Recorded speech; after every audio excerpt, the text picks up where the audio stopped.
Let's be clear. People do have the right to have a higher expectation for those of us who serve in the house of God. And I'm including myself, without getting that immediate pushback of, well, people ought not put their faith in men and people ought not put people on a pedestal and all of those kind of deflecting minimization comments that come against people expressing church hurt. So I'm going to do two things here. First, I still believe it's not church hurt, it's people hurt. And people hurt people everywhere, inclusive of church. I also concur that there is a right to have expectations in the same way that we do not expect the teacher to be engaged in inappropriate relationships with students. Why? Because she's the teacher. We don't expect the doctor to be passing out drugs in the waiting room illegally. Why? Because he or she is the doctor. We do not expect the fireman to be the one out there who's also the arsonist. Why? Because he's a trained fireman. With that same logic, when people come into the house of God, they have the right to expect that those who serve in certain capacities have a standard of integrity. That is a right expectation, even though they have been disappointed. And here's a tangible tip. You know how broadly we can sometimes say they, getting cutting board. We can say they, and people want to say, well, who's the they? Who are you talking about?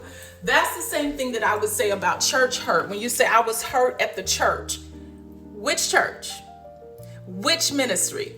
Why do I say that? It helps us to streamline a more mature approach to acknowledging that church hurt, people hurt via church is real. It gives us a space to acknowledge that, while also giving us a responsibility to bring about a resolve that does not necessitate you often completely isolating yourself from church, completely isolating yourself from the people of God. It is very reasonable to say in that particular church, we can narrow it down in a particular ministry within a church, or even with a particular member within a church. I experience whatever that is. You have the right to acknowledge that. But at the same time, then you can have the responsibility of saying, but I will not make that moment or that exchange about the entire ministry or the entire church family, and God forbid, the entire institution.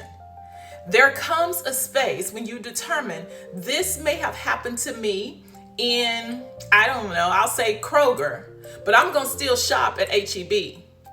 This may have happened to me at Popeyes, but I may still run through Chick-fil-A. This may have happened to me at Hobby, but I'm going to still fly out of IAH. While we are able to come to those same rational conclusions for all of those sectors of industries, we have that same capacity to do that when it comes to the house of God.